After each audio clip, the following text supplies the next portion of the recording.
La diapo. Ouais, Ok, chez très moi, bien. c'est clair. Donc, je remercie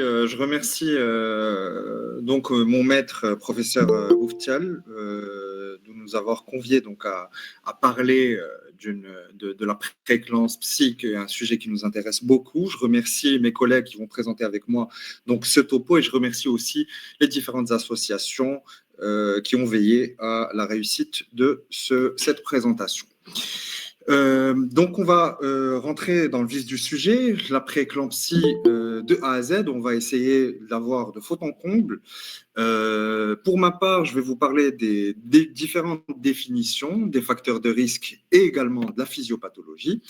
On va parler donc d'un cas clinique auquel on pourra répondre en fin de session. Donc, je pense que je vais passer rapidement sur ça.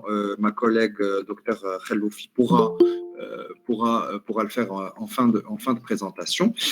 Donc, on va parler de la physiopathologie, on va parler de l'épidémiologie, des différents facteurs de risque et des différentes définitions à connaître, des définitions qui nous serviront dans la prise en charge de cette pathologie qui est fréquente et dont la morbimortalité maternelle et périnatale reste quand même en 2022 assez importante. Donc, on va rentrer dans le vif du sujet, la physiopathologie. Donc, la prééclampsie, c'est une pathologie qui est maternelle, qui est spécifique à la grossesse, qui n'existe pas en dehors de celle-ci. C'est une pathologie qui est spécifique donc à l'être humain, qu'on ne retrouve pas chez l'animal, notamment donc des expériences sur souris n'ont pas montré donc cette pathologie chez l'animal. C'est une pathologie qui apparaît à partir du deuxième trimestre, au troisième trimestre aussi, et dont l'origine aujourd'hui est sûre, c'est le placenta, le problème. Donc, ce placenta, donc, qui va être le pivot un peu de cette pathologie. Donc, c'est une origine placentaire, on le sait, parce qu'on a des situations, on a des prééclampsie sur des grossesses sans fœtus, donc c'est pas le fœtus le problème. Il y a eu des case reports qui parlent de prééclampsie dans les grossesses molaires, par exemple. Il existe, ça n'a pas de relation donc avec la situation de la grossesse, si elle est intra ou extra-utérine, car il y a eu aussi des case reports qui rapportent donc des prééclampsies sur des grossesses abdominales. Et donc, c'est une pathologie qui va disparaître dans 99% sans séquelles après l'ablation du placenta et donc la délivrance. Donc, l'insuffisance placentaire, la diminution de la fonction de ce placenta, qui est un organe propre à la grossesse, va avoir deux traductions possibles. Celle-ci va nous amener à avoir soit une prééclampsie ou avoir des répercussions sur la croissance du fœtus ou les deux. Donc, cette image illustre un peu le départ de cette prééclampsie qui se fait à des stades précoces de la grossesse et qui est basée sur un défaut de la placentation, c'est-à-dire un défaut du remodelage vasculaire utérin. Alors, là, ici, je ne sais pas si vous voyez la flèche, à gauche de l'écran, nous avons une placentation normale. Ici, des cellules du cytotrophoblaste qui vont envahir les couches de muscles lisses des artères spiralées qui sont des branches finalement de l'artère utérine. Et donc, il y aura une invasion des cellules cytotrophoblastiques de cette musculature lisse et du coup, ces vaisseaux vont perdre de leur élasticité et vont perdre de leur résistance et donc vont favoriser une bonne perfusion placentaire et donc fœtale. À droite de la diapositive, on a un défaut de placentation, notamment dans la pathologie donc liée à la prééclampsie. On voit très bien ici que les cellules cytotrophoblastiques n'envahissent pas la couche de muscles lisses vasculaires, et donc ces artères vont garder une certaine résistance, et cette résistance va donner une diminution du débit placentaire et donc une hypoxie placentaire. On retrouve ces lésions en histologie mais aussi en macroscopie. On peut, sur une coupe d'un placenta, de manière macroscopique, voir des zones ischémiques un peu jaunes sur cette image. On peut voir des hématomes, on peut voir des infarctus. Mais la physiopathologie de la prééclampsie se fait au niveau cellulaire. Je reviens donc sur ce défaut de remodelage vasculaire qui va on l'a dit, donner une hypoperfusion placentaire. Cette hypoperfusion placentaire va donner de l'hypoxie et donc un stress au sein du placenta et donc va donner une dysfonction du trophoblaste vileux. Cette dysfonction, cette hypoxie va faire que le placenta va commencer à excréter des facteurs angiogéniques, des facteurs pro-inflammatoires, des radicaux libres qui vont impacter l'endothélium de la maman et donc provoquer, dépendamment de l'organe atteint, une pathologie ou une complication de la prééclampsie. Si c'est au niveau vasculaire, tout simplement, cette résistance va donner l'hypertension artérielle qu'on retrouve en premier plan dans la pathologie. Au niveau rénal et glomérulaire, ça va donner une protéinurie. Au niveau hépatique, une cytolyse. Au niveau des plaquettes, une thrombopénie. Au niveau des hématies, une hémolyse. Ça va aussi activer toute la cascade de coagulation et probablement donner une CIVD. Et donc l'atteinte cérébrale, c'est la crise tonico-clonique convulsive généralisée que nous connaissons tous et redoutons tous, qui est l'éclampsie. Alors cette dysfonction du placenta ne va pas avoir des répercussions que chez la mère, mais va avoir aussi des répercussions sur ce placenta qui va être hypotrophique parce que sa fonction est diminuée, il est hypoperfusé, et aussi des répercussions sur la croissance fœtale et induire de manière fatale donc une mort fœtale si on ne fait rien. Donc, les causes de cette dysfonction placentaire donc, ont été décrites. Ça peut être un placenta qui est post-mature. C'est pour ça c'est ce qui explique finalement la prééclampsie tardive qui apparaît en fin de grossesse. C'est tout simplement un placenta. Le placenta est un organe qui est propre à la grossesse, qui ne peut pas vivre. Qui ne peut pas avoir une durée de vie au-delà de la grossesse. Et donc, il arrive à une certaine sénescence et sa fonction diminue. Et cela peut donner donc toute cette cascade de dysfonctions qu'on a décrites précédemment. La grossesse multiple, il y aura peut-être plusieurs placentas, pas assez de sang pour les perfuser, et donc une hypoxie au niveau placentaire. Le défaut de remodelage, on en a parlé. Les thromboses, on peut retrouver ça dans des pathologies et des maladies de système comme le syndrome des anticorps antiphospholipides qui est pourvoyeur de thrombus et qui peut donner cette dysfonction placentaire. Et récemment, des infections ont été incriminées dans l'apparition de la prééclampsie et je parle bien évidemment du Covid. Il y a eu pas mal de cas de Covid, donc après une infection, des cas de prééclampsie après une infection post-Covid. Donc, il y a eu plusieurs théories qui expliquent cette dysfonction endothéliale, mais la théorie que vous devez retenir aujourd'hui, c'est la théorie des facteurs de croissance. Je parle de ces facteurs de croissance parce que il y aura certainement un apport clinique dans les années futures. Ça a été déjà adopté par plusieurs sociétés savantes, notamment anglo-saxonnes, mais des facteurs angiogéniques qui sont sécrétés par cette ischémie, cette hypoxie placentaire, donc vont donner la maladie endothéliale. Et ces facteurs angiogéniques, aujourd'hui, on arrive à les doser au niveau sanguin. Dans une grossesse normale, vous avez un taux de PLGF qui est élevé et il maintient l'équilibre et la fonction placentaire et un VEGF qui est très faible dans une grossesse de manière physiologique. Dans la prééclampsie, eh bien, il y a un retournement de la situation et il y a donc une augmentation du PLGF qui, lui, est le facteur prépondérant pour les lésions endothéliales et nous donne toute la cascade de complications. Et on peut avoir une idée, on peut prédire l'apparition d'une insuffisance placentaire, d'une prééclampsie, juste sur un dosage sanguin chez la maman. On va parler d'épidémiologie pour montrer un peu l'importance. Il faut savoir que dans le monde, la prévalence va de 2% à 8% selon les pays. Donc, la prééclampsie mondialement est responsable de 75 000 décès maternels par an et 500 000 décès fétaux et néonatals par an. C'est énorme et ça fait de cette pathologie un vrai problème de santé publique.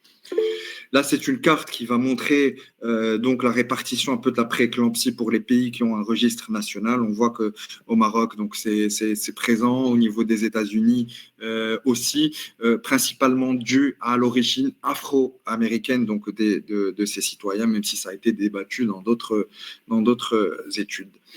Donc, on voit que l'incidence globale, elle augmente surtout après 34 semaines. Le décès et la morbidité maternelle augmentent aussi après 34 semaines dans les prééclampsies. Et donc, il y a un risque qui est périnatal. On en a parlé. La morbimortalité de 6% des enfants, par exemple, au Royaume-Uni. Et ceci est principalement dû à la prématurité, au retard de croissance et petit poids pour l'âge gestationnel. Et on voit très bien ici sur ce tableau que la prééclampsie précoce est plus pourvoyeuse de morbimortalité fétale que la prééclampsie tardive, notamment parce que c'est des contextes de prématurité. Les facteurs de risque, il y en a plusieurs. Des facteurs qui sont génétiques et physiologiques, un antécédent familial de prééclampsie, un âge maternel élevé, l'origine africaine, je l'ai dit, même si c'est un peu débattu dans quelques études, la présence de pathologies maternelles vasculaires comme l'hypertension, comme la maladie rénale chronique, le lupus, syndrome des anticorps antiphospholipides, l'obésité, des facteurs immunologiques, notamment la nulliparité, la courte exposition au sperme qui a été retrouvée également, et donc des facteurs associés à la grossesse.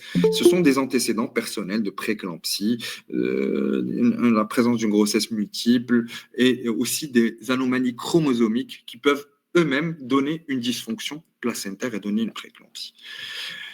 Donc, mais il faut qu'on retienne certains facteurs de risque qui sont principaux et qui ont été retrouvés et qui vont. L'importance en fait de ces facteurs de risque, c'est de savoir quelle prévention on va pouvoir offrir à ces dames et quelles sont les dames auxquelles on doit adapter notre surveillance pendant la grossesse. Alors, ces dames qui sont à risque, ce sont les dames qui ont un diabète avec un risque relatif qui est à 3,5, des femmes qui ont un antécédent de prééclampsie avec un risque relatif qui est à 7, et des dames qui ont un syndrome des anticorps antiphospholipides avec un risque relatif à 9. Alors, c'est des dames chez qui on va devoir donner une stratégie de surveillance qui est adaptée et aussi donner peut-être un traitement préventif, on aura l'occasion d'en parler, par l'aspirine.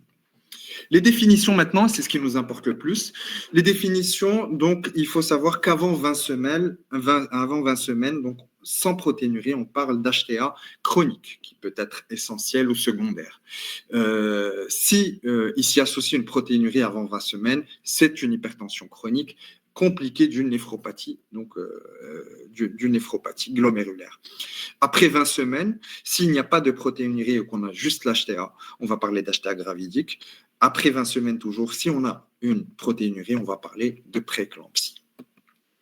Donc l'HTA gravidique, on en a parlé. L'hypertension qui se définit par une pression artérielle systolique supérieure à 140 mm de mercure et ou associée à une pression artérielle diastolique supérieure à 90 mm par mercure, mesurée à 2 reprises et à 4 heures d'intervalle après 20 semaines et qui va disparaître au bout de la 6e semaine du postpartum. L'HTA chronique, on en a parlé, c'est avant 20 semaines et ne persiste pas au-delà de 12 semaines après l'accouchement. Elle peut être soit essentielle, soit secondaire, et il va falloir donc dépister ça, surtout chez les femmes jeunes. La définition classiquement retenue de la prééclampsie, c'est une hypertension supérieure à 14,9, donc après 20 semaines, et une protéinurie soit subjective, 1 à 2 croix sur la bandelette urinaire, et supérieure à 300 mg par 24 heures sur la protéinurie des 24 heures. Les œdèmes ne font pas partie de la définition. Il y a une définition qui a été, pour vous dire un peu l'hétérogénéité des définitions, la définition américaine, elle, quant à elle, elle prend en considération juste l'hypertension après 20 semaines. Elle retient le diagnostic de prééclampsie si ils ont une protéinurie ou s'ils ont une dysfonction d'organes, insuffisance rénale, atteinte hépatique ou neurologique, hématologique ou respiratoire, ou un retentissement sur le retard de croissance, sur le fœtus qui se définit par un retard de croissance.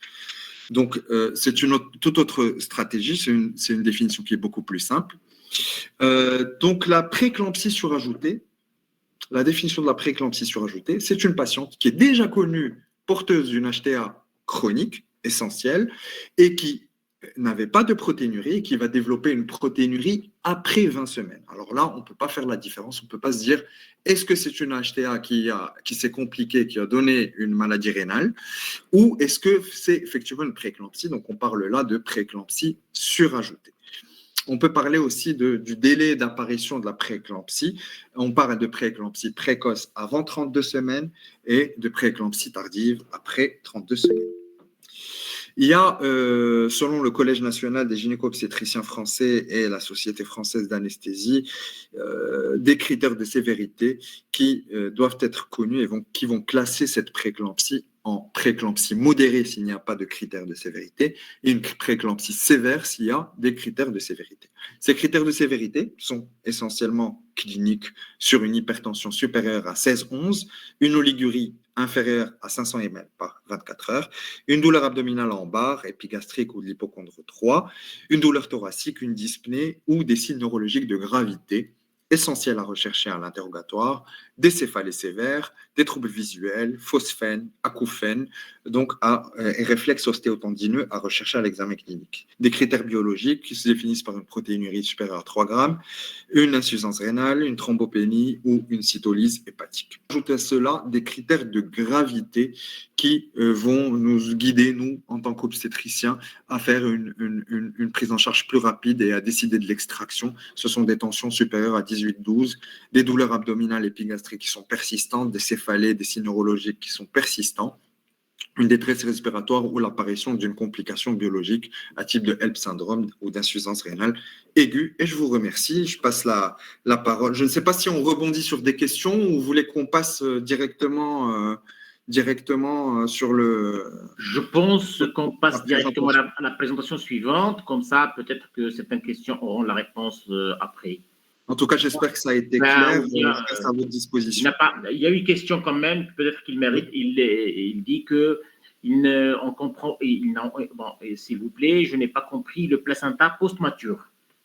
Alors, cette question et on enchaîne. Oui, rapidement. Le placenta, c'est comme tout autre tissu, le placenta va subir un phénomène de vieillissement. Et comme tout organe, ce vieillissement va avoir un impact sur la fonction de ce placenta. Et c'est pour ça que le placenta post-mature ou une grossesse qui se prolonge est un facteur de risque d'apparition de la prééclampsie.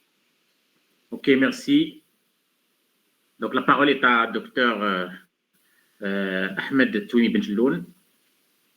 À vous la parole, c'est Ahmed. Oui, bonsoir. Vous m'entendez? On entend bien, on entend très bien. Très bien. Donc, je vais essayer de partager mon écran. Voilà.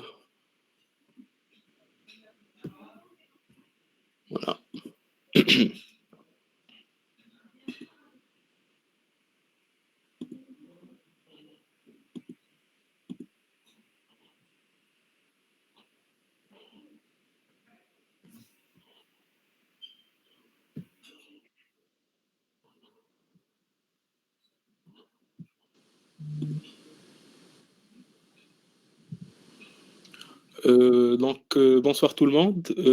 Est-ce que vous voyez l'écran?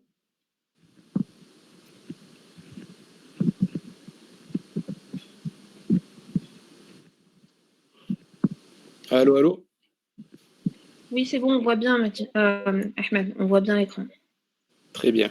Donc, pour ma part, je remercie aussi professeur Bouftel de m'avoir convié à cette soirée. Je remercie tous les organisateurs aussi et mes collègues aussi. Donc, je vais continuer un petit peu ce thème-là de prééclampsie de A à Z. Donc, je vais essayer de présenter une démarche diagnostique un petit peu pratico-pratique. J'ai parlé de la place de l'échographie dans cette pathologie-là, puis je vais aborder rapidement les complications. Donc, finalement, le diagnostic de prééclampsie répond le plus souvent à la définition comme l'a très bien expliqué mon collègue Dr Bensouda. Mais il faut dire qu'une évaluation maternelle et fœtale doit être réalisée rapidement devant toute suspicion de prééclampsie, justement en s'aidant de plusieurs méthodes, dont l'échographie. Donc cette attitude permet de différencier entre les formes sévères et formes modérées de cette maladie. Justement, pour prévenir les complications qu'on va discuter tout à l'heure. Et tout ceci pourra orienter vers une prise en charge en tenant compte du terme.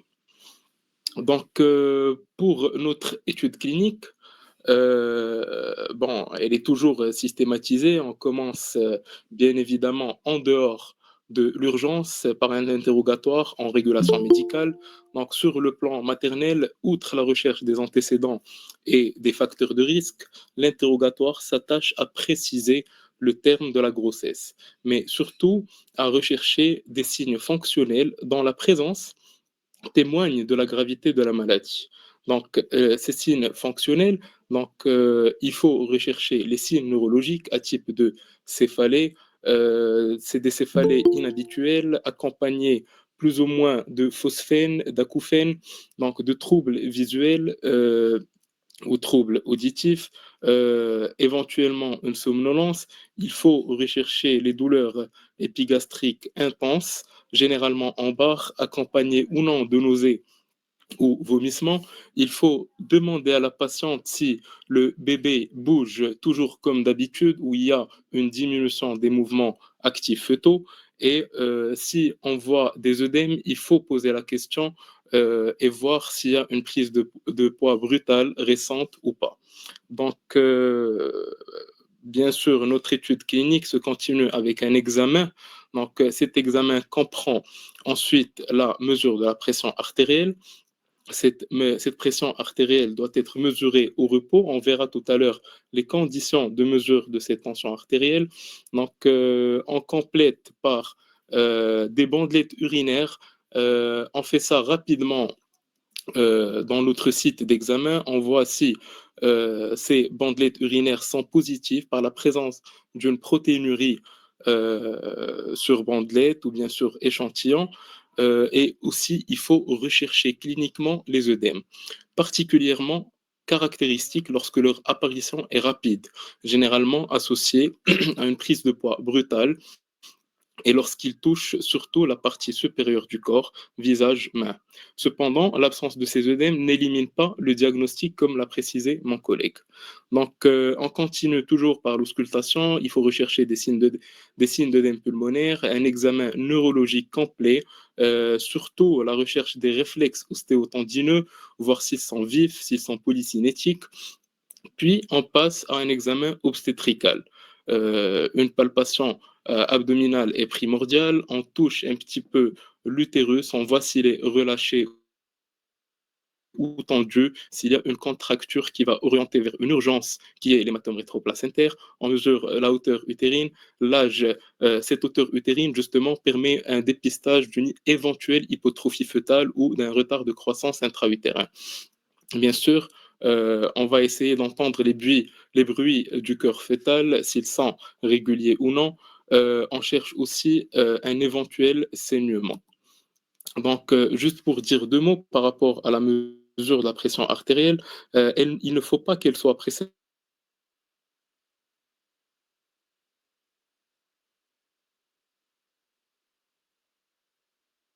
bien reposée, avec des bras posé sur des accoudoirs au même niveau du cœur. Il faut un brassard adapté. On prend généralement 2 mesures d'intervalle et bien sûr avec un appareil généralement électronique validé pour la grossesse. Donc, on continue notre étude en passant à l'étude paraclinique. Et là, il faut bien sûr compléter par un bilan biologique. Donc, ce bilan prélevé permettra d'apprécier le retentissement viscéral et la sévérité de la prééclampsie. Donc, il pourra objectiver une éventuelle hémolyse sur la numération formule sanguine, l'augmentation des LDH, une diminution d'aptoglobine. On peut rechercher des schizocytes sur frottis.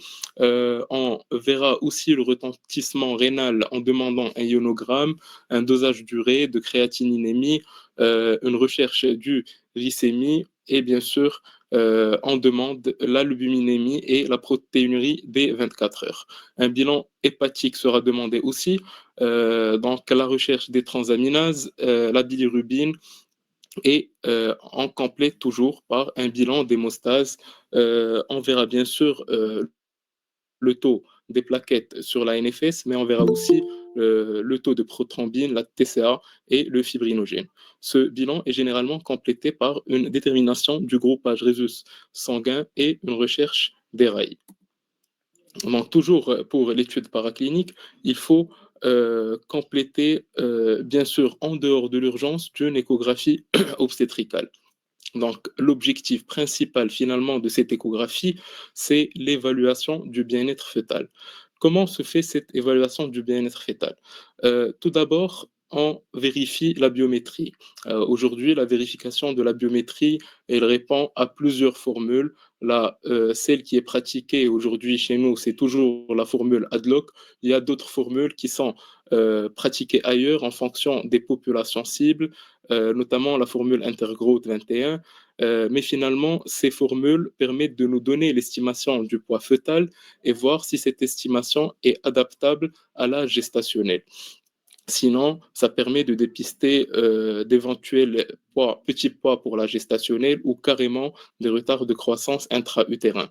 Donc, toujours pour la vitalité fœtale, on mesure la quantité du liquide amniotique, on verra comment, et surtout la mesure des Dopplers. Donc, justement, pour les Dopplers fœtaux, en pratique, qu'est-ce qu'on fait? En pratique, on commence toujours par le Doppler couleur. Donc, ce Doppler couleur, qu'est-ce qu'il fait? Il permet de localiser le flux à étudier.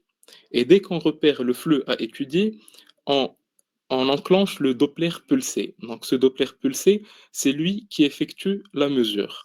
Donc, finalement, il nous permet d'analyser le spectre du flux, mais aussi et surtout de calculer les différents index. Les index de résistance, les index de pulsatilité qui vont nous permettre justement de les mettre au niveau des courbes de référence en fonction de l'âge gestationnel et de voir si ces index sont normaux ou pas.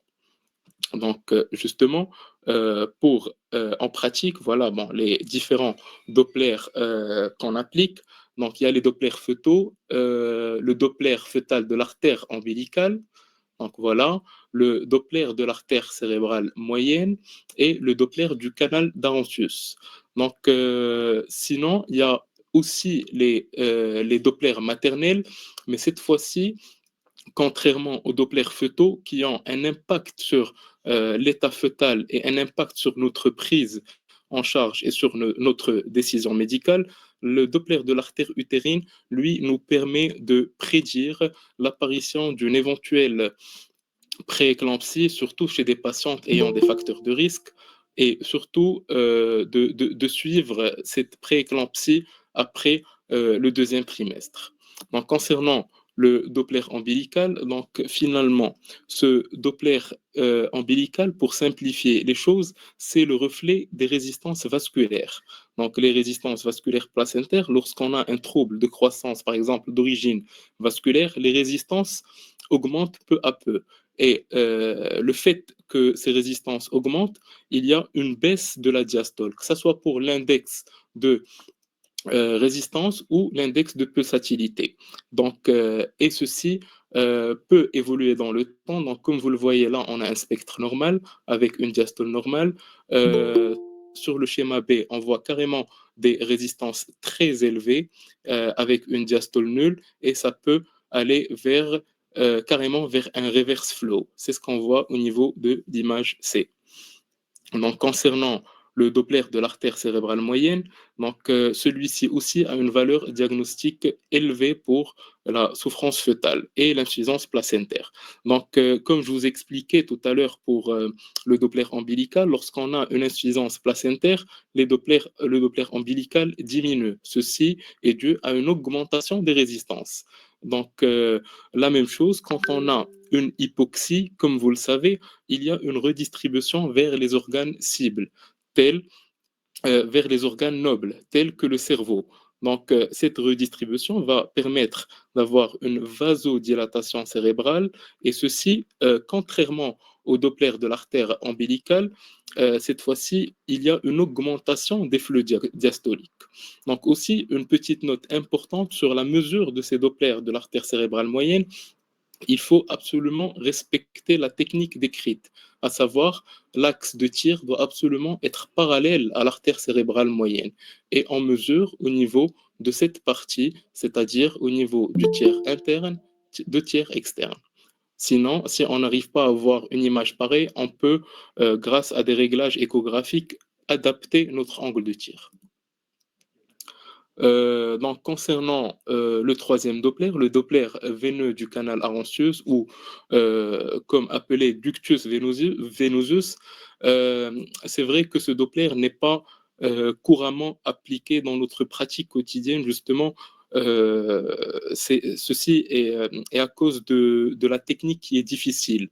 Difficile pourquoi? Parce que généralement, c'est des patientes qui présentent des œdèmes, c'est des bébés qui sont petits, qui ne bougent pas beaucoup. On a généralement un liquide amniotique qui est de quantité réduite et du coup, la mesure de ce Doppler est assez difficile. Mais quand on arrive à avoir cette mesure, elle peut être décisive dans l'autre prise en charge. Donc, comme vous le voyez ici, là, c'est le spectre normal. Donc, le spectre normal, il ressemble à un chapeau de gendarme, comme vous le voyez. Donc là, c'est la systole, voilà, c'est la systole ventriculaire. Là, c'est le remplissage ventriculaire, c'est la D. Et là, ce qui nous importe le plus, c'est cette onde A. D'accord? Cette onde A qui représente la contraction auriculaire et quand elle est nulle ou bien elle est en reverse flow, elle simule ou bien elle traduit une souffrance fœtale. Donc, toujours pour la vitalité fœtale échographique, il faut absolument essayer de mesurer la quantité de liquide. Donc, il y a deux méthodes bien codifiées pour cette mesure, soit qu'on mesure la grande citerne, soit qu'on mesure les citernes des différents cadrans. C'est ce qu'on appelle la mesure de l'index amniotique. Puis, on passe toujours dans notre étude paraclinique à l'enregistrement du rythme cardiaque fœtal. Donc, je peux dire que c'est l'élément le plus décisif sur notre prise en charge. Donc, celui-ci permet d'objectiver les éventuelles anomalies du rythme cardiaque fœtal tout en analysant les différents paramètres de ces tracés, donc à savoir le rythme de base, les variabilités, la réactivité, les éventuelles décélérations. Et aujourd'hui, on peut même compter sur des mesures informatisées telles que la VCT ou bien les variations à court terme. Donc finalement, au terme de cette conduite clinique et paraclinique, il faut absolument ressortir les éléments que Dr Bensouda a cités tout à l'heure, à savoir les critères de sévérité. Donc, ces critères de sévérité qui viennent d'être publiés par les deux plus grandes sociétés savantes concernés par notre pathologie, à savoir la CNGOF et la SFAR, et ceci en 2020. Donc, on a des critères cliniques et des critères biologiques. Donc, je ne vais pas les répéter, Dr Bensouda en a déjà parlé, mais surtout, il faut faire la part entre les critères de sévérité et les critères de gravité. Et celles-ci nous indiquent généralement des indications d'extraction. Donc, ce qu'il faut savoir, c'est que cette pathologie peut se manifester d'emblée par une forme sévère, voire carrément une forme compliquée. À ce moment-là, la stratégie thérapeutique ne sera pas la même. Et je suis sûr que Dr Loufi va très bien détailler la partie et la stratégie thérapeutique. Donc, mais ce qu'il faut savoir, c'est qu'une forme compliquée est responsable d'une mortalité élevée. Et une des complications qu'il faut connaître, c'est l'éclampsie. Donc, l'éclampsie, bon, finalement, c'est quoi? C'est une convulsion généralisée qui survient au cours d'une prééclampsie, mais cette crise ne doit pas être rapportée à d'autres lésions neurologiques préexistantes. Donc, elle complique 2 à 3% des prééclampsies sévères. Donc, les facteurs de risque sont bien connus, c'est surtout le mauvais suivi obstétrical, les patients jeunes, les primigestes. Et justement, pour donner une petite idée sur la physiopathologie de cette éclampsie, ça rejoint ce qu'a dit mon collègue. Le point de départ, c'est toujours cette dysfonction endothéliale. Mais là-dessus s'ajoute l'atteinte cérébrale avec une dysfonction de l'autorégulation cérébrale, avec une rupture de la barrière hématoméningée, créant ainsi un œdème vasogénique. Donc, le plus souvent, il est localisé en postérieur et il peut régresser habituellement sans séquelles. Donc, cliniquement, ça survient en prépartum ou en postpartum immédiat, parfois plus tardif, mais ce qu'il faut guetter autant que clinicien, c'est surtout les prodromes de l'éclampsie.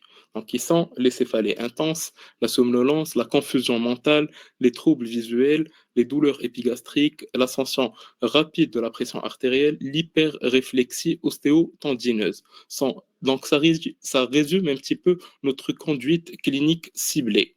Donc, et la crise elle-même, c'est une crise convulsive généralisée, tonico-clonique. Elle est généralement unique dans 50% des cas.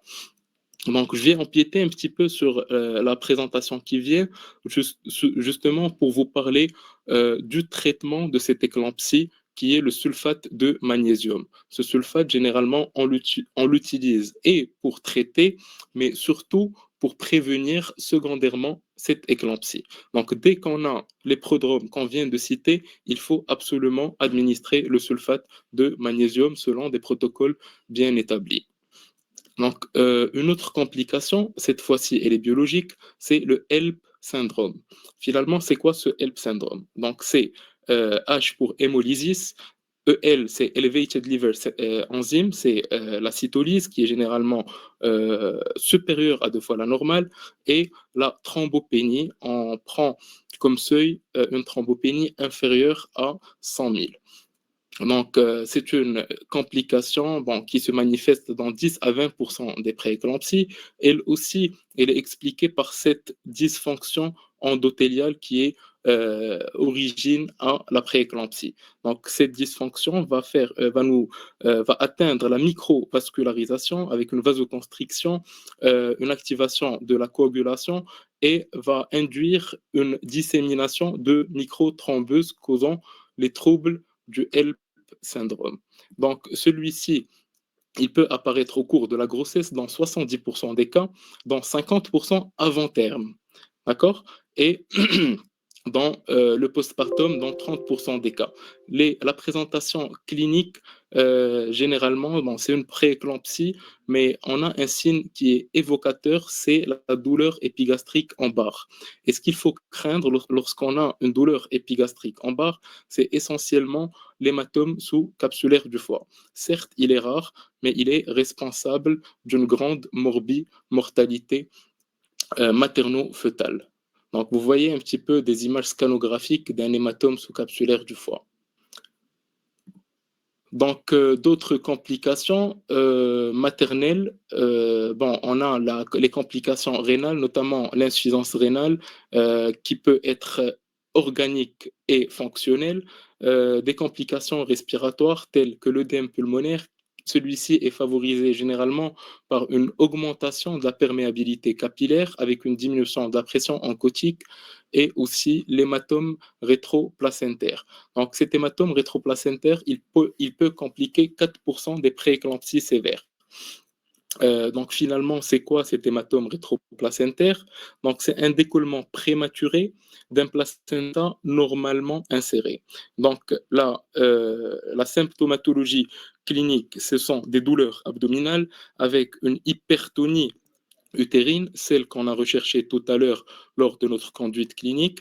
On a recherché aussi les saignements et quand ils sont noirâtres, elles sont fortement évocatrices d'un hématome rétroplacentaire. Bien sûr, quand on met la patiente sous ERCF, on a généralement des anomalies du rythme cardiaque fœtal qui peuvent accompagner cet HRP et malheureusement, parfois, il peut se compliquer carrément de mort fœtale intra-utérine et aussi une CIVD. En tout cas, dès qu'on suspecte cette symptomatologie et cet hématome rétroplacentaire, il faut être en état d'alerte et il faut poser l'indication d'une césarienne en urgence. D'autres complications telles que les troubles d'hémostase peuvent se voir aussi telles que la coagulation intravasculaire disséminée. Donc, pour conclure, une bonne synthèse clinique, elle est primordiale, justement, incluant une évaluation maternelle, mais aussi fœtale.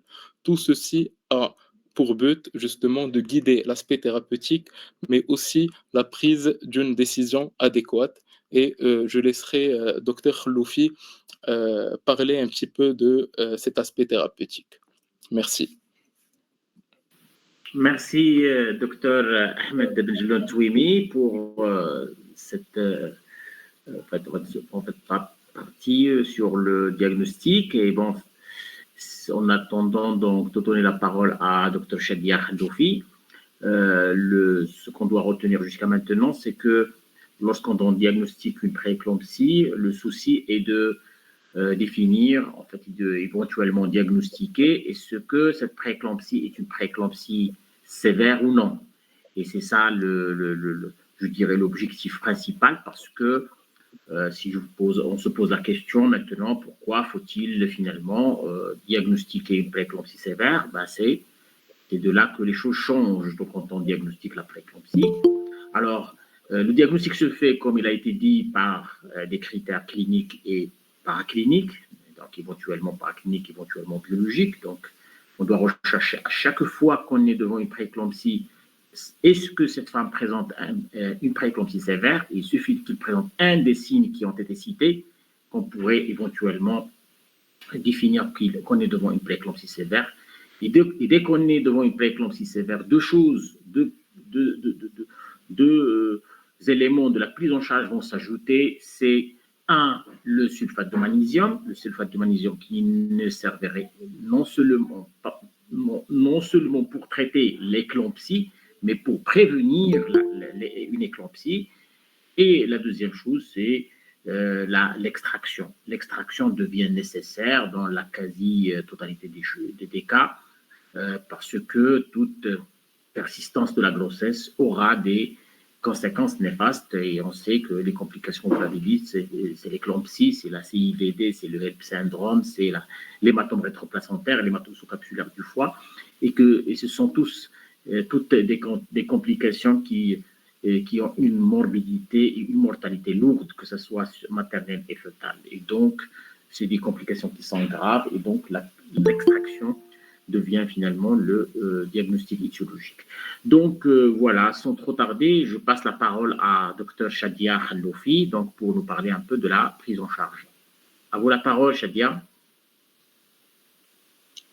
Bonjour tout le monde. Donc, je vous remercie Oussad Bouftel de m'avoir inclus dans cette présentation. Je remercie aussi les associations donc ARAS, ODM et AIEM.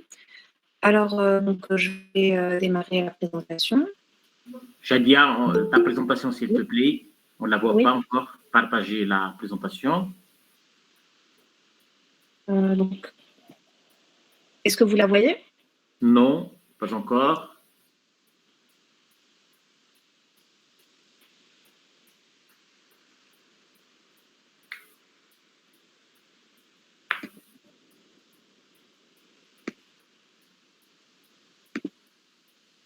Vous voyez la présentation, là? Non, on ne la voit pas encore.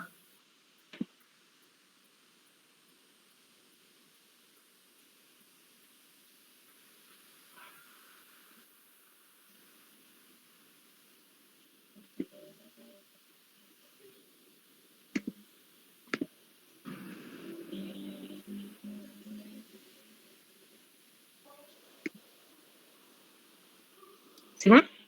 Non, pas encore. Il y a un souci, Shadia. Est-ce que ta présentation est chez Dr Touimi ou Dr Bensouda? Non, je vais essayer de redémarrer le partage. Je vais quitter. Passer les diapositives, alors qu'en même temps que, voilà, tu peux finalement... Je ne sais pas où Dr Touimi, il faut qu'il désactive peut-être son... Je ne sais pas si ça a été fait, qu'il désactive son partage. Oui, j'ai déjà désactivé le partage, oui. D'accord, ok. Bensouda, avec la présentation du docteur Shadia. Je vais quitter, je vais reprendre pour voir si ça va fonctionner. D'accord. Là, je Donc, l'ai en constitué. attendant finalement, d'accord. OK. En attendant, donc, on va poser voilà, cette question. La première question, c'est pour Dr. Bensouda, je pense. Comment expliquer la persistance de l'HTA et de la protéinurie après l'accouchement, Dr. Bensouda? Alors, il est vrai que le placenta donc est la principale source du problème, mais il faut savoir que, et c'est bien de le préciser, que les manifestations peuvent se voir. D'ailleurs, on peut avoir une éclampsie jusqu'à 15 jours du postpartum. Finalement, pourquoi? Parce que c'est une maladie qui est systémique, une maladie de l'endothélium, et donc ça prend un peu de temps pour que tout revienne à la physiologie normale.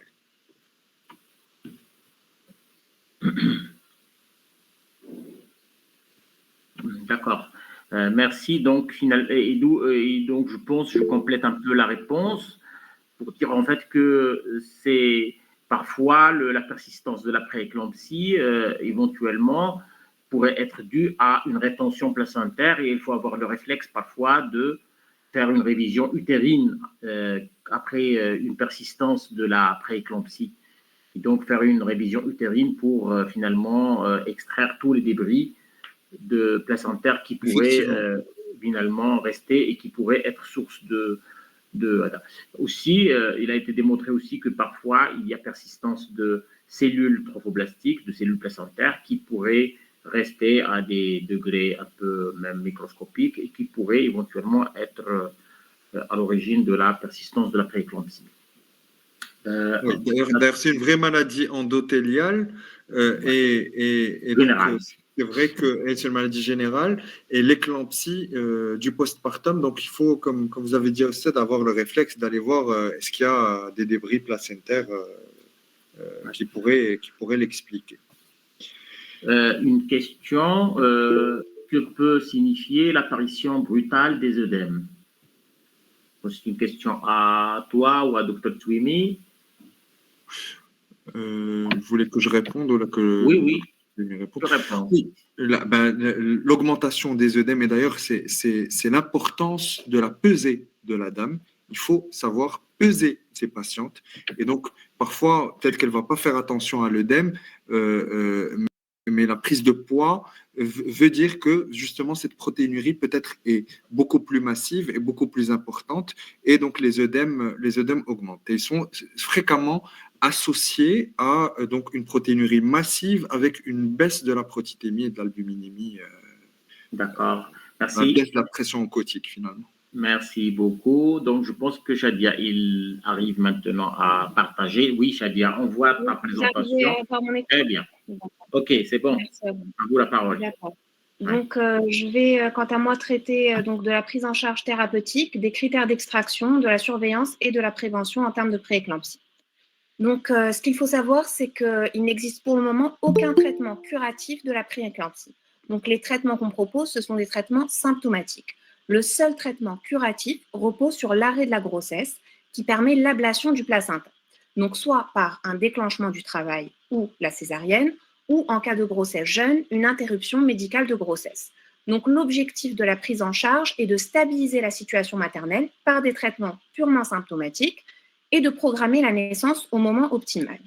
Donc, tout l'enjeu repose sur un compromis à trouver entre une prématurité induite et donc un retentissement maternel, donc la poursuite de cette grossesse pathologique.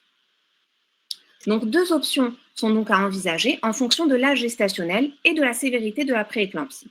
Soit une attitude expectative sous surveillance materno-fétale rapprochée et donc une programmation de la naissance. La décision va reposer sur une discussion pluridisciplinaire qui doit inclure les obstétriciens, les pédiatres, les anesthésistes et l'avis des parents.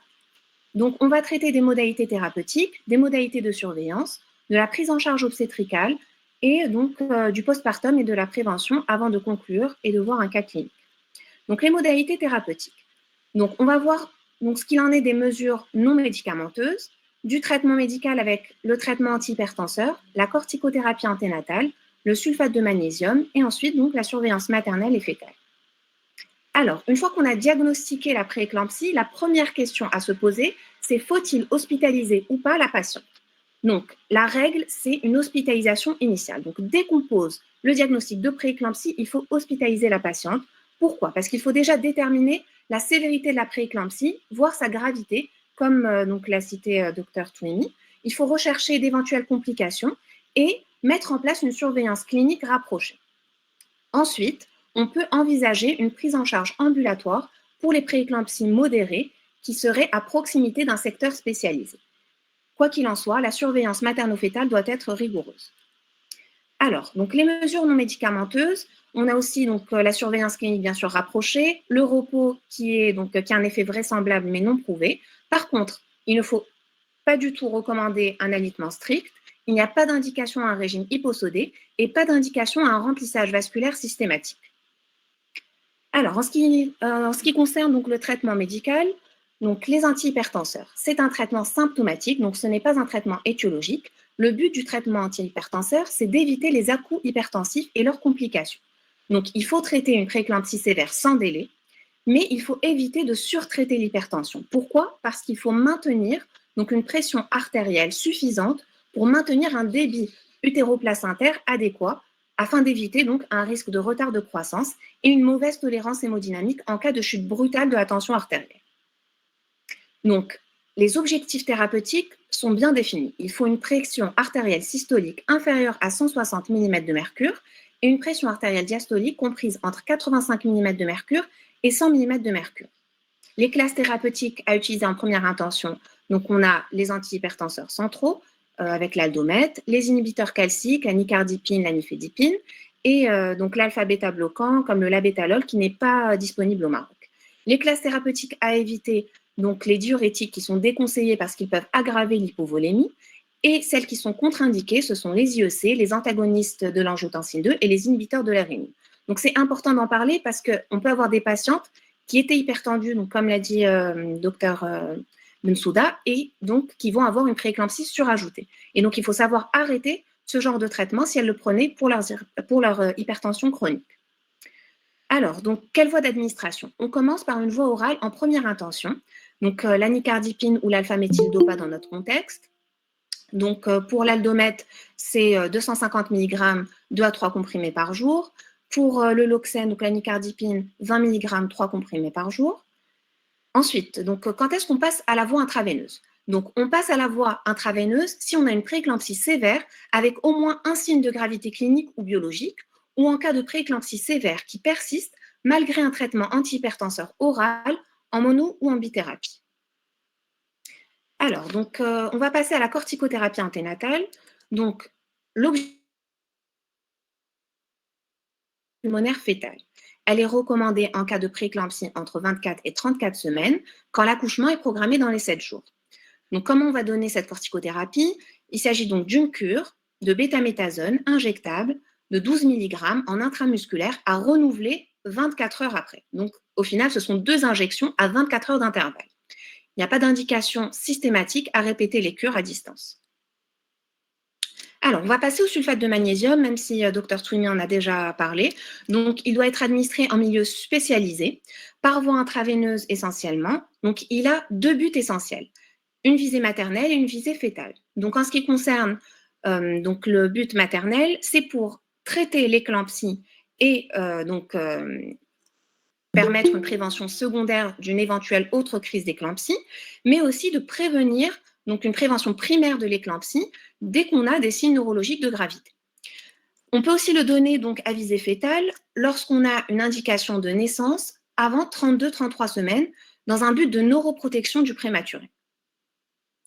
Alors, quand est-ce qu'on ne doit pas du tout donner le sulfate de magnésium? Donc, les contre-indications, c'est l'insuffisance cardiaque, l'insuffisance rénale, des troubles de rythme cardiaque maternel, des traitements digitaliques, des désordres hydroélectrolytiques graves, une myasthénie. Et il faut être prudent s'il est associé aux inhibiteurs calciques. Donc, ce n'est pas contre-indiqué formellement, mais étant donné qu'il potentialise l'effet hypotensif, il faut être prudent et ne pas hésiter à arrêter l'inhibiteur calcique si on a une chute importante de la tension. Donc, c'est un traitement qui est bien codifié. Le protocole par voie intraveineuse, c'est une dose de charge de 4 grammes en IV en 20 minutes, puis donc un relais par une dose d'entretien en IV continu, 1 gramme par heure pendant 12 à 24 heures. On peut aussi donner un protocole intramusculaire, surtout donc, si on a une crise d'éclampsie et que ce n'est pas possible, donc si la patiente arrive en crise d'éclampsie, ce n'est pas possible de lui prendre une voie. Donc, on va donner 10 grammes de solution de sulfate de magnésium en intramusculaire profonde en 2 doses, donc 2 seringues. Chaque seringue, on va rajouter donc 1 ml de lidocaïne. Et si les convulsions reprennent au bout de 15 minutes, on peut ajouter 2 grammes de sulfate de magnésium en IV à passer en 5 minutes. Donc, le sulfate de magnésium, il faut bien le surveiller. La patiente doit être scopée. Il faut surveiller la fréquence respiratoire, la fréquence cardiaque, la saturation d'oxygène, la pression artérielle, la conscience, la diurèse et les réflexes ostéotendines. Dès qu'on a un surdosage, il faut arrêter immédiatement la seringue, appeler le médecin anesthésiste réanimateur et réaliser un ionogramme sanguin avec magnésémie et ECG. Donc, l'antidote, c'est 1 gramme de gluconate de calcium qu'on va passer sur 10 minutes si on a des troubles respiratoires ou de la conscience et qu'on n'a pas de régression des signes après l'arrêt du sulfate de magnésium. Alors, qu'en est-il de l'expansion volémique? Donc, ce n'est pas recommandé de manière systématique parce qu'elle n'améliore ni le pronostic maternel ni le pronostic néonatal et peut même induire donc un œdème aigu du poumon. Par contre, on peut la proposer en cas de chute brutale de la tension lors de l'introduction donc de l'antihypertenseur.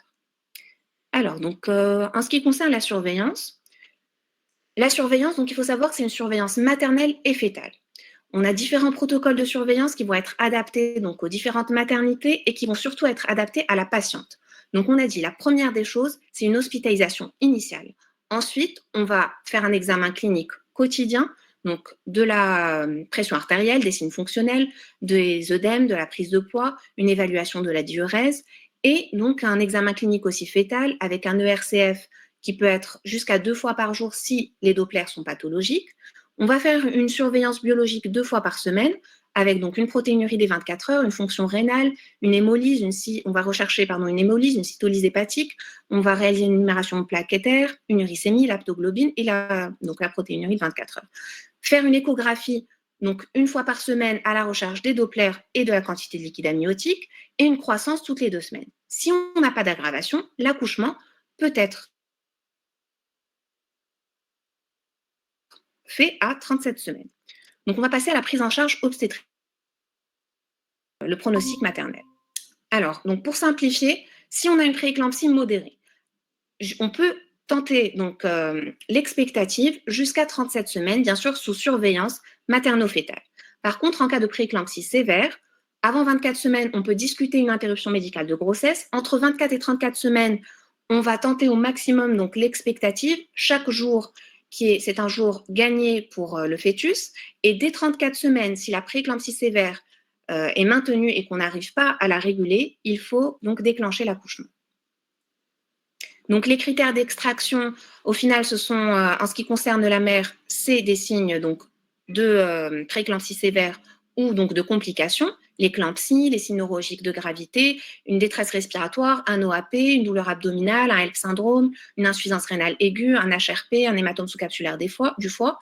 Donc, c'est une prééclampsie qu'on n'arrive pas à juguler malgré donc, tous les traitements qui ont été mis en place. Et on a toujours les critères d'extraction fétale, donc une anomalie du rythme cardiaque fœtal ou des anomalies Doppler.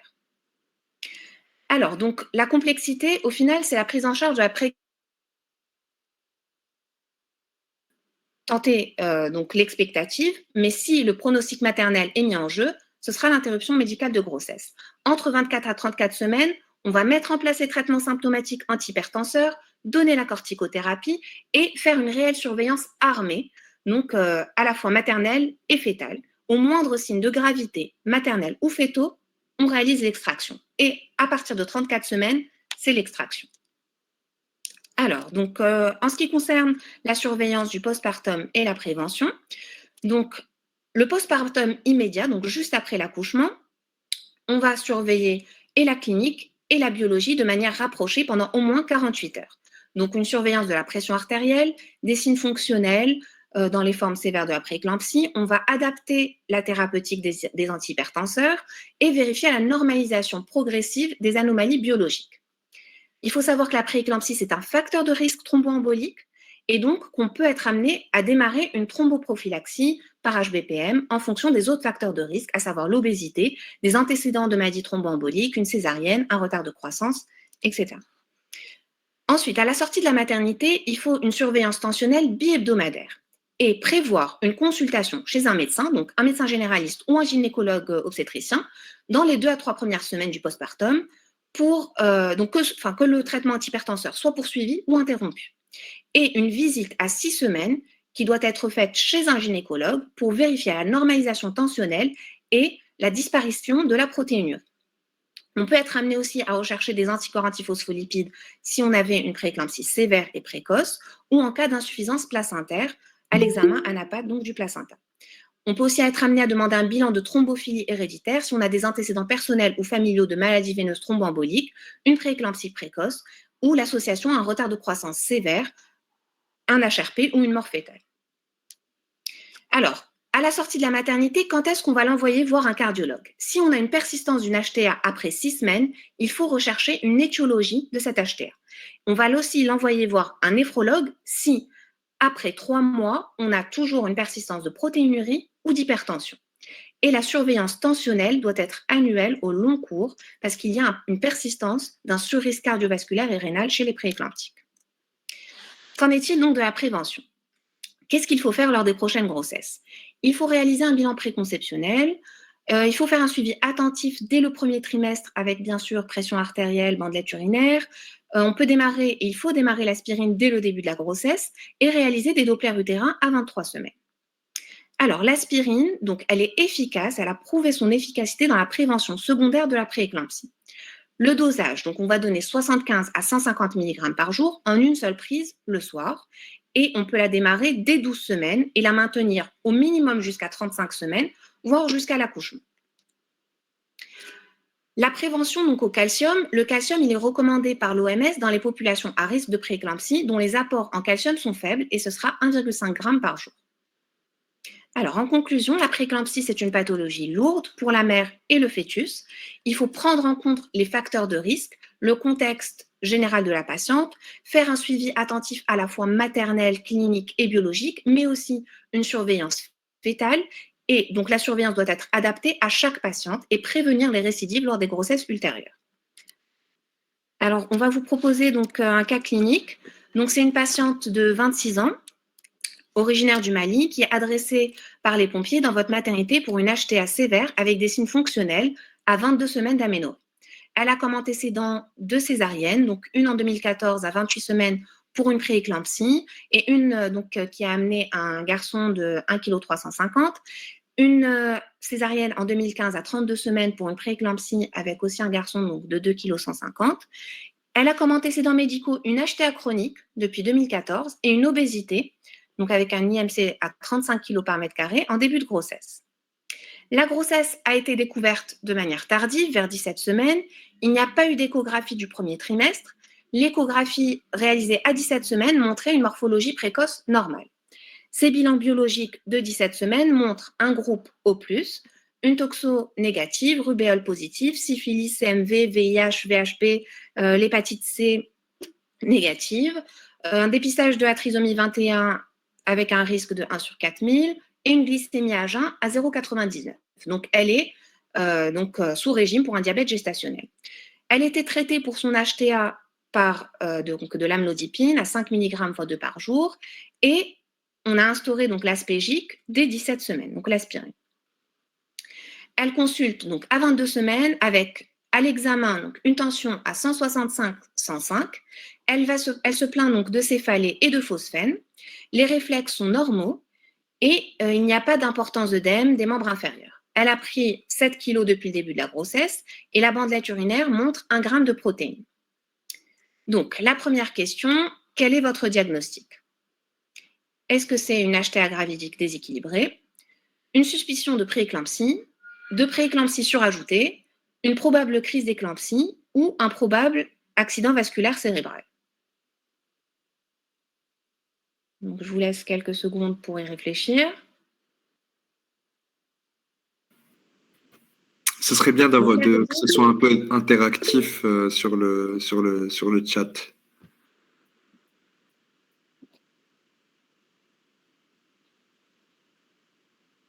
Donc, je ne peux pas voir les réponses de tout le monde. Je vous laisse quelques secondes pour C'est, essayer de répondre. tout le monde est pour la C, du coup. C et D. Probable Ok. crise d'éclampsie? Non. Elle n'a pas fait de Ok, crise super. Donc, convulsive. alors, la réponse, effectivement, c'est pourquoi? Parce que donc, on avait une HTA chronique et donc, c'est une prééclampsie surajoutée. Donc, comme l'a dit Dr Bensouda, si on a une HTA chronique au préalable, on ne parle plus de prééclampsie, mais de prééclampsie surajoutée. Alors, ce n'est pas une crise d'éclampsie parce que la crise d'éclampsie, comme l'a défini Dr Twimi, c'est des crises tonico-cloniques généralisées. Et là, la patiente, elle se plaint juste de céphalée avec des phosphènes. Donc, on ne peut pas parler d'éclampsie. Alors, la deuxième question, on a plusieurs réponses possibles. Donc, quels éléments font partie de votre prise en charge immédiate aux urgences? Est-ce qu'on va réaliser, donc ça c'est bien en urgence, un bilan sanguin en urgence, on va faire un rythme cardiaque fœtal, on va faire une échographie fœtale, une échographie rénale, une TDM cérébrale.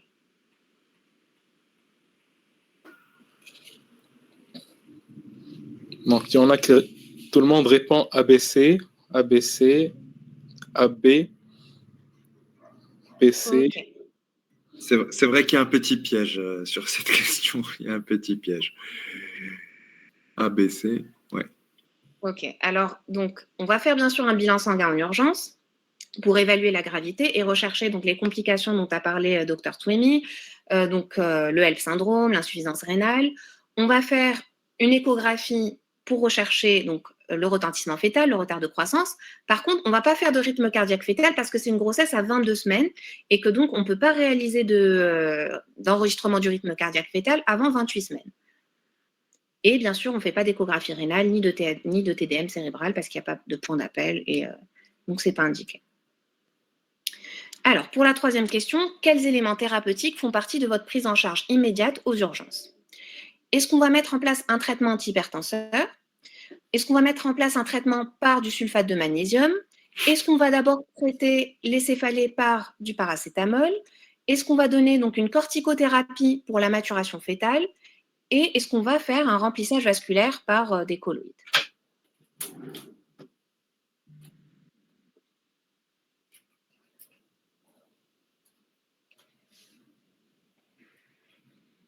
Alors, on a AB majoritairement. Donc, AB. On ne Ok. dit pas de Alors, maturation pulmonaire car 22 semaines. Oui. C'est Donc bien là aussi, vu. il y a un peu de piège. Donc effectivement, on va traiter tout de suite parce qu'il faut normaliser la pression artérielle systolique et diastolique, donc arriver aux valeurs cibles dont on a parlé. Par contre, alors là pour le sulfate de magnésium, étant donné qu'on a des réflexes qui sont normaux, c'est vrai qu'on n'a pas précisé si les céphalées étaient sévères, si elles ne répondaient pas au traitement. Donc, on peut discuter en fait la mise en place d'un sulfate de magnésium une fois qu'on a essayé d'abaisser donc la tension et de voir si elles vont être maintenues et si on va avoir l'apparition d'autres prodromes de l'éclampsie. Par contre, on ne donne pas de paracétamol pas avant d'avoir éliminé donc une cytolyse au bilan. Et étant donné qu'on est à 22 semaines, donc comme l'a dit quelqu'un dans le chat, on ne donne pas de corticothérapie. C'est à partir de 24 semaines. Exactement, et pas de remplissage systématique, surtout que là, on a une tension élevée, donc on n'a pas d'indication. Pardon, Shadia, Oui. moi par contre, ici, je pourrais donner le sulfate. Je pourrais donner le sulfate pour deux raisons. D'abord, si cette femme, il y a des signes neurologiques, vous avez dit sur le cas. Et deuxième chose, c'est que toute prééclampsie, c'est une prééclampsie très jeune, en fait, précoce. Oui, c'est une grossesse de La 22 semaines. précocité est considérée pour certains comme une prééclampsie sévère. Et donc, éventuellement, à cet âge-là, cette femme, il va faire une éclampsie si on la laisse sans sulfate de magnésie. Et donc, je pense que là, ça se discute. D'accord, donc c'est vrai qu'on pourrait donner le sulfate de magnésium d'emblée. C'est quelque chose qui ne figure pas dans les recommandations, mais dans la pratique courante, on donne toujours du sulfate de magnésium. Mais chez cette femme, vous avez dit qu'il a des signes neurologiques, je pense. Oui, elle a effectivement des céphالées. On a des céphالées, oui. Oui, on a des céphhalées, oui. On pourrait éventuellement ne pas donner de sulfate de magnésium, mais je pense que si on envisage d'arrêter la grossesse. Oui, c'est vrai qu'à 22 semaines, parfois à 22 semaines, l'arrêt de la grossesse, il pourrait être discuté. Il peut être envisagé. Ouais. D'accord, on passe donc à la prochaine question. Donc, quels éléments pronostiques recherchez-vous à l'échographie fétale? Donc, c'est les éléments pronostiques de la prééclampsie. Alors, est-ce que la présentation, donc céphalique ou siège, sera un élément pronostic? L'estimation du poids fœtal, la quantité de liquide amniotique, les Dopplers, donc le Doppler ombilical, et la présence de 2 artères ombilicales à l'échographie.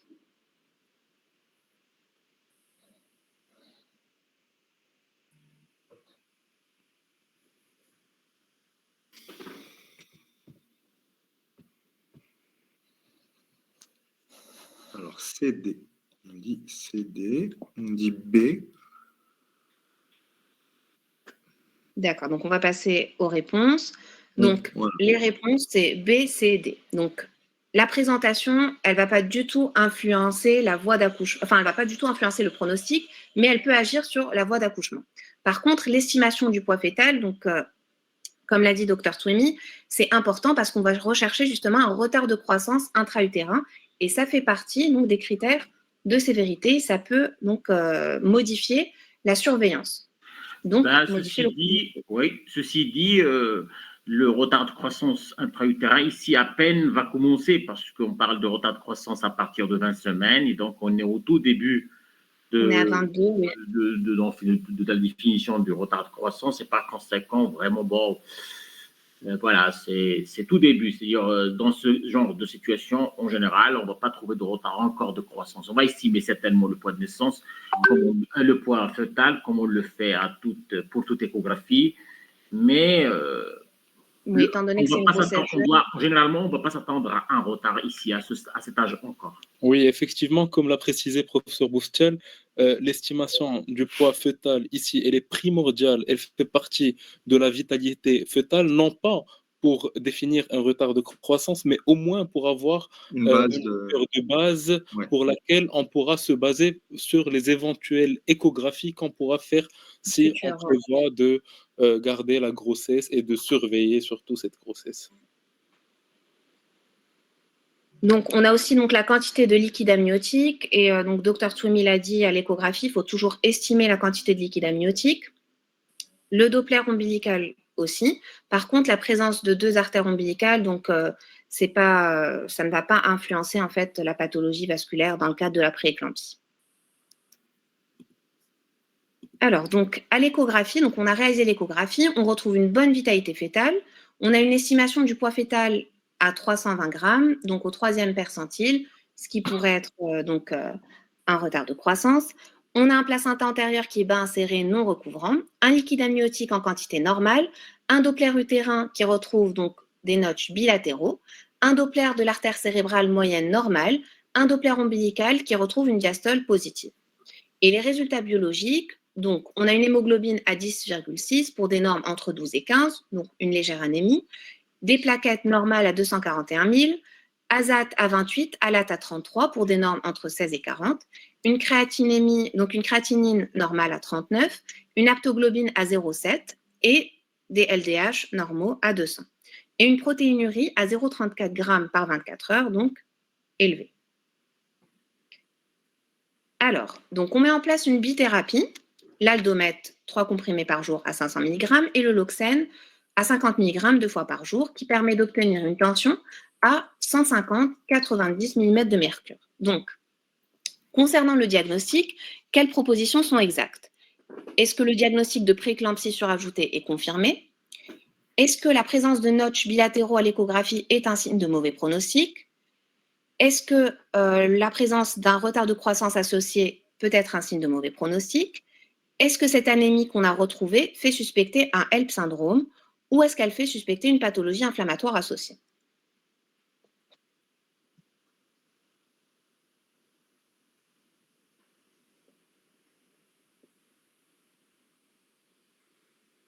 Alors, on dit A. Alors, il y a plusieurs propositions. B et C.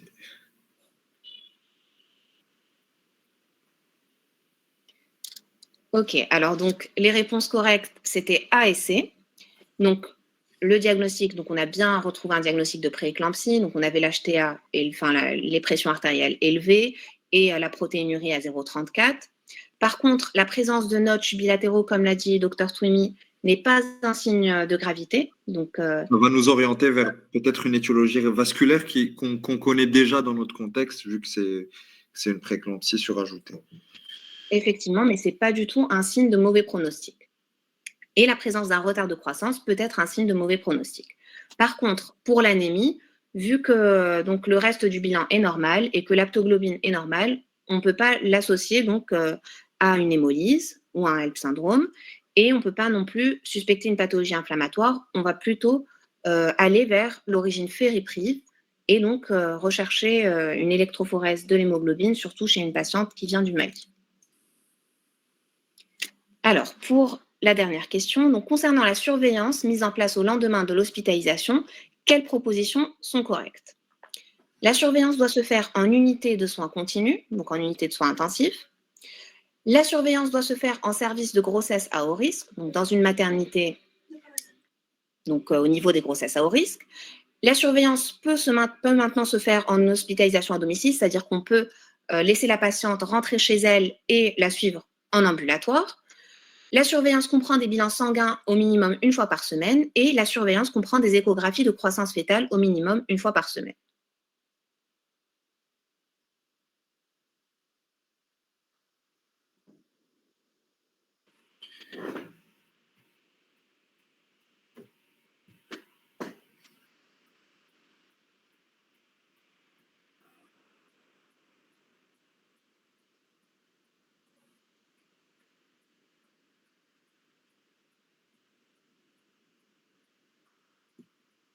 Alors, Vous avez des réponses? ADE. ADE, BDE, BDE, B. Ok, alors on va passer donc aux réponses exactes. Donc les réponses exactes, c'était B et D. Donc on ne va pas l'hospitaliser en unité de soins intensifs parce qu'on n'a pas donc des signes de complications, ni cliniques, ni biologiques. On ne va pas donc la faire sortir et faire un suivi à domicile parce qu'on vient de l'hospitaliser et que donc on a une prééclampsie qui est précoce et avec un retentissement fœtal.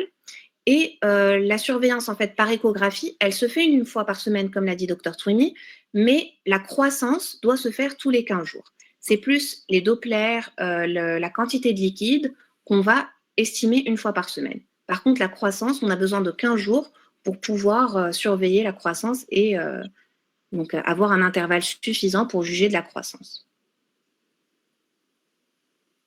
Merci.